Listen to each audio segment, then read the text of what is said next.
Chaim L'chaim. This is Yutet Kislev, 5752, December 15th, 2011.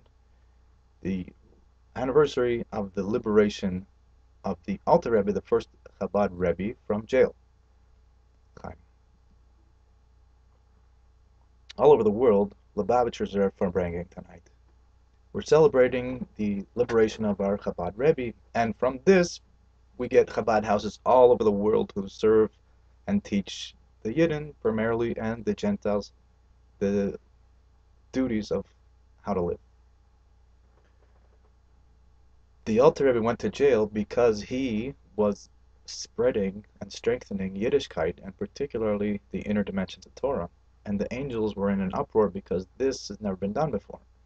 And he was pushing the envelope and spreading Yiddishkeit further than it had ever gone, and telling secrets and the inner dimensions of Torah. Up until then, only great saints and sages and great Torah scholars had been privy to this information, but he had let it go out to the whole world, even commoners and simple people. And that was his intention, that the whole world should be filled with the knowledge of God and the knowledge of Torah and the inner dimensions of Torah, not just the outside information, not just the revealed part of Torah, which you can read in the Gemara and the Mishnah and the Tanakh, the Torah, the Bible. But he wanted to teach the inner secrets that were only passed down from scholar to student, and this is why by word of mouth only, and it wasn't written down.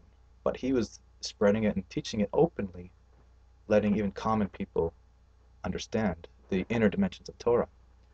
So the heavens were in an uproar. So how did he get caught? He was giving money to poor Jews in Israel.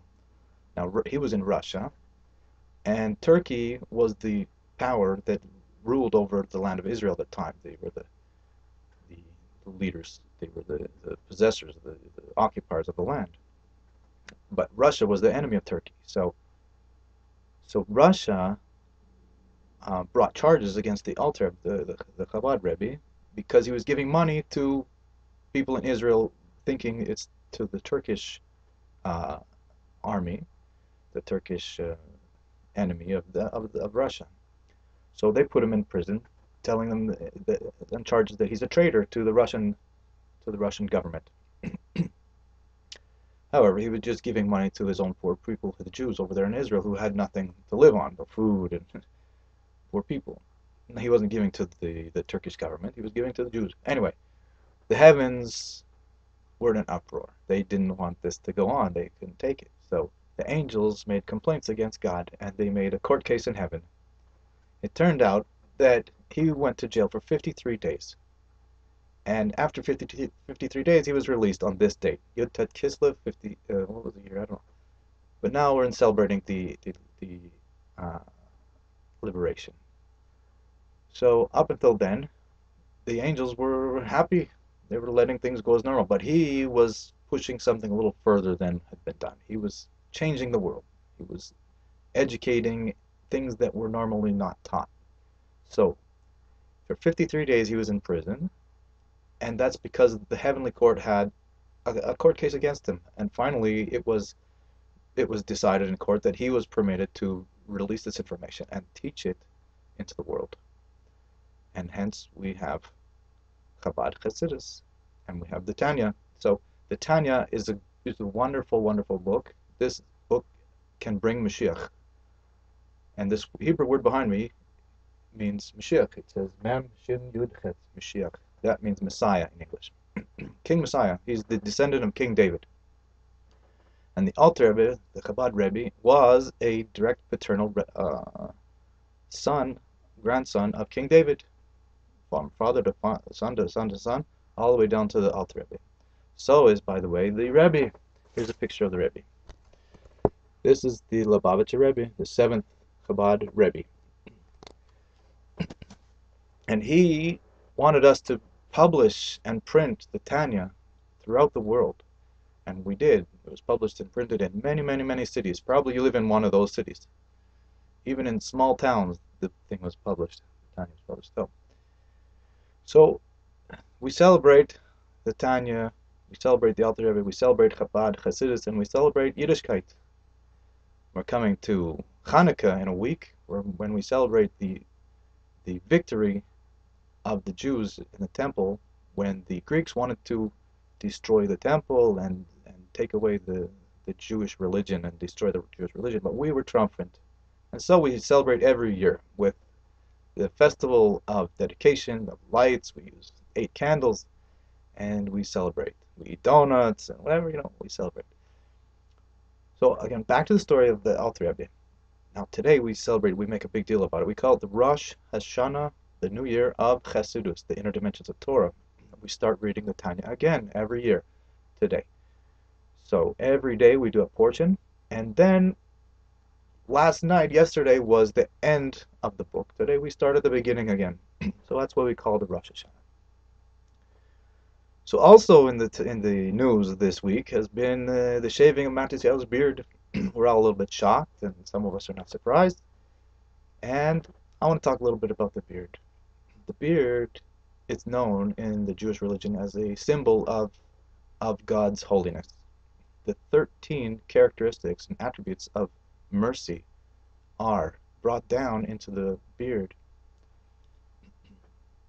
So I want to show off a little bit. So I want to show you my beard. I've been growing it for a long time, many years, and it's very long. It's almost to the floor. That is the longer ones. The shorter ones, you can see, the shorter ones are not so long, but this one is a little bit longer. So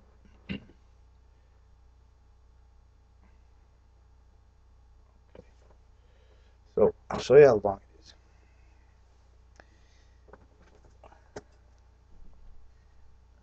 Down to the waist, down to the knee, and continues to. Okay, so it's getting close. Another year, it'll be down to the floor. So look, we have Reb Mendel Futterfass. That beard is a very unique beard. He's a very unique Jew and a very unique tzaddik, very holy. It's famous. Here's Rabbi Reichik, who also had a beard. I want to show you also the picture of me in my Purim costume in the Kotel. This is on my Facebook profile right now, and this is in the Western Wall in Jerusalem, and I'm dressed in my Purim costume in linen, and I'm trying to look like Eliyahu Hanavi. Okay, so there you go. I had a great time in that costume. It was really fun. Even the guy beside me is looking up in awe and looking, wow. No, I don't dress like that every day. I normally dress, black hat and a white shirt. So today, we celebrate a very holy day, and I want to say l'chaim, all the best.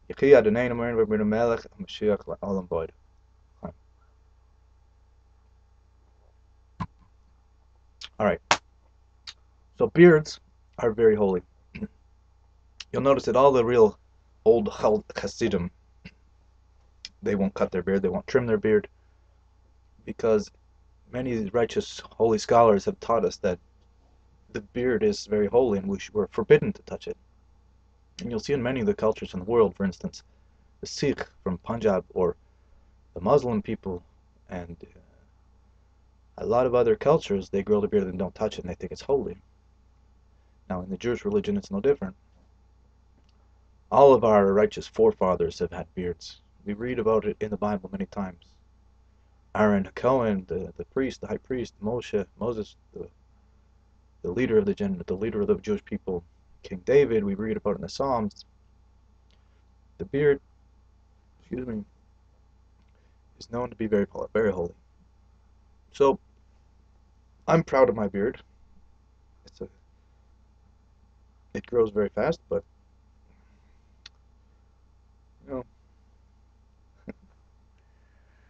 Anyway, I want to wish you a good new year in Chassidus. You continue your learning and increase in learning more minutes every day.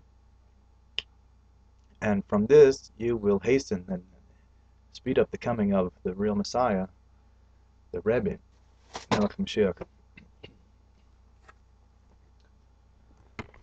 So, learn more Torah, give more tzedakah, and do more acts of goodness and kindness and Mashiach will come sooner. All the best. Shana Tov Matuka.